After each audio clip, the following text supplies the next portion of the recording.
sur les vrais panafricains, la voix des panafricains pour l'unité et la libération de l'Afrique. Ensemble, faisons avancer notre continent. Si c'est ta première fois de tomber sur cette page, nous t'invitons à t'abonner et à cliquer sur la cloche de notification pour ne rien manquer. À donner à la société ce que la société vous donne. Tu dis, hé, membre, je vais donner quoi à la société? J'ai déjà mon salaire. J'ai déjà le salaire à la fin du mois. Je travaille, j'ai mon... Je dis que non. C'est qu'on vous a donné là. Mais vous devez retourner ça d'une façon ou d'une autre. Yes, tu ne peux plus t'en sortir. Impossible.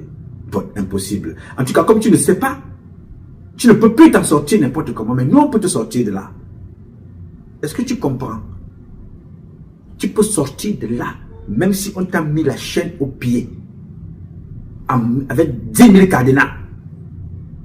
Même si tu as déjà mangé, même si tu as déjà bu une goutte de sang, tu peux toujours sortir de là et te confesser. Facilement. Mais ils ne peuvent pas te dire ça. Ils ne peuvent pas te dire parce qu'ils ne veulent pas que tu sortes. Est-ce que vous croyez que c'est une question d'argent? Non, ils ont compris, l'argent, ça n'a pas. Est-ce que vous croyez que quand vous regardez ce qui se passe au palais chez nous, c'est une question d'argent?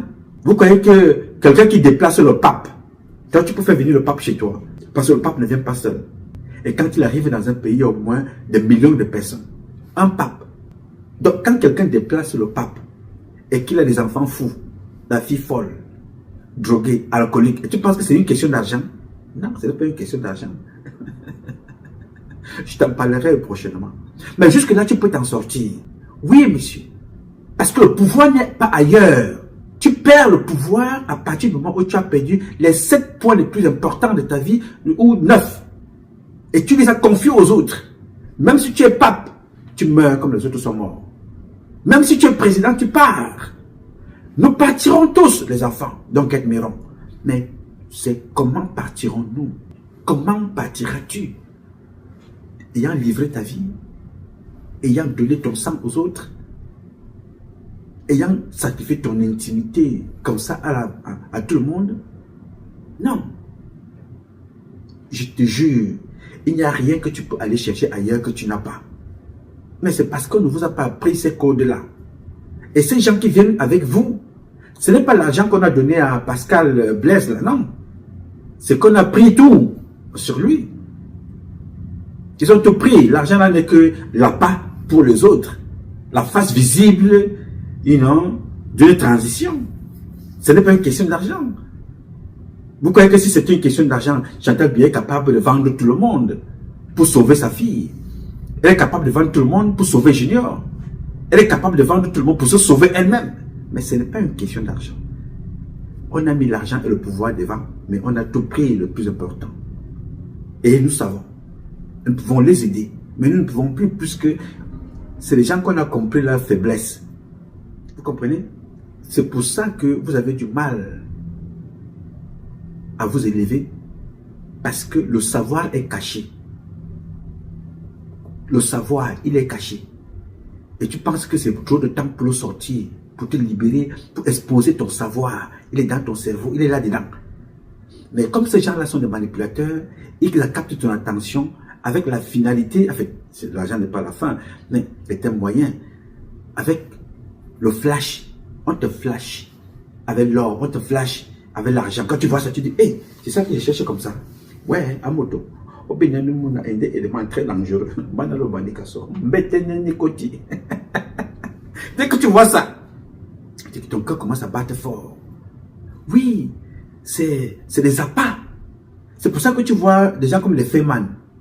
Un Feynman ne vient pas avec son cerveau pour te parler. Non. Un Feynman vient d'abord avec les outils, les apparences. Une grosse montre, une bague,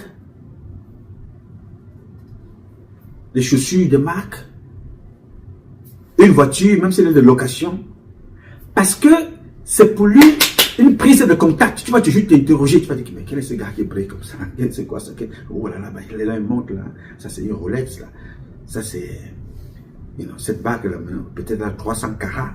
Ou peut-être 1200 carats avec le diamant et tout ça. C'est des appâts. Et dès que tu commences à te poser ces questions-là, tu te rapproches, oui, il s'approche tout de suite. Vos conversations vont commencer par, vous avez une belle montre, hein? Oui, ça c'est une montre Chopard, ça c'est l'une des mêmes montres, hein? Celle-ci, je l'ai eu, c'était lors de mon anniversaire. Ça part comme ça. C'est comme ça que le fait man te prend. C'est la même chose avec les satanistes. Ils vous prennent avec l'argent. Ils montent avec une voiture, montent avec 2 voitures, montent avec 3 voitures. Après ça, bon, on te propose ceci.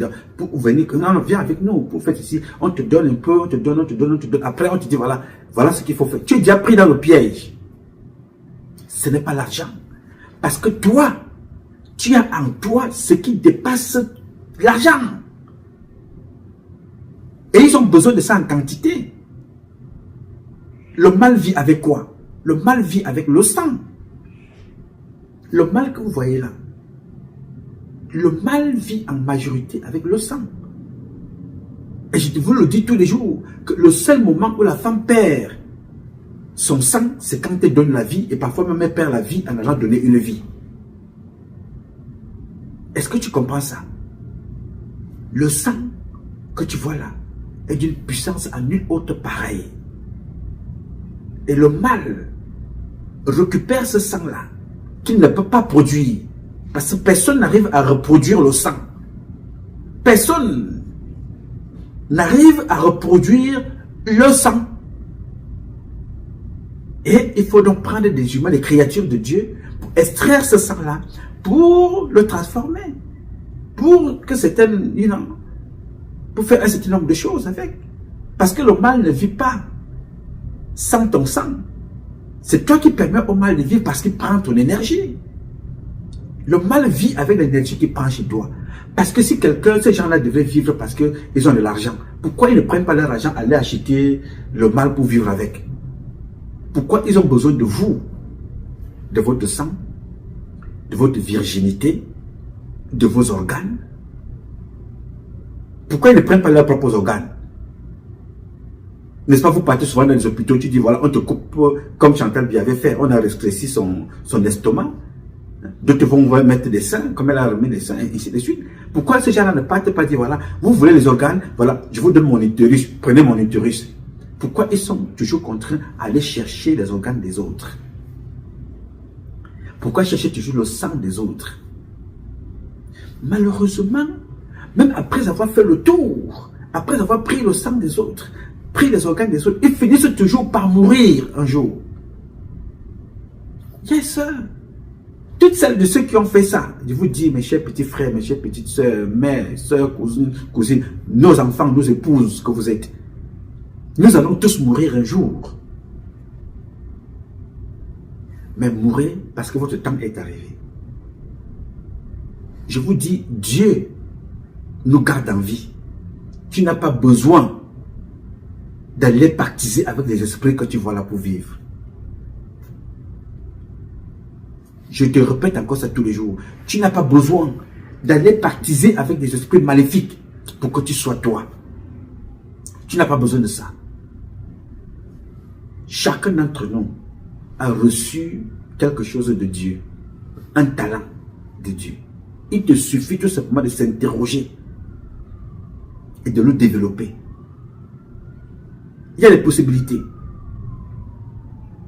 Voyez? C'est-à-dire, le talent qui est en nous, c'est comme la maman qui est dans la cuisine. Elle prépare toutes sortes de plats. Mais parmi les plats que la maman prépare, il y a toujours un plat qui va te plaire le plus. Je dis, maman, j'aime quand tu me prépares la sauce gombo. Hein, maman, j'arrive, il faut me préparer ma sauce d'arachide. Avec le manioc, le bâton de manioc ou le riz. Maman, quand j'arrive là, il faut que tu me prépares mon condré. C'est ça que je vais venir manger. Alors que la maman, elle a plusieurs plats qu'elle maîtrise. Il y a un qui te plaît. L'Européen, quand un enfant naît, et c'est aussi chez nous pareil, ce n'est pas chez eux seulement, parce que chez nous c'est pareil. Quand un bébé naît, on lui donne tous les jouets, et les guitares, et les ballons, et les peintures, et le foot, le tennis, on donne tout. Les calculatrices, la peinture, on donne tout. Mais vous allez vous rendre compte qu'au fur et à mesure que l'enfant grandit, ses réflexes, ils vont toujours le conduire vers les mathématiques. Il calcule vite. Il commence à lire des livres en 1 an, 2 ans. Quand vous l'amenez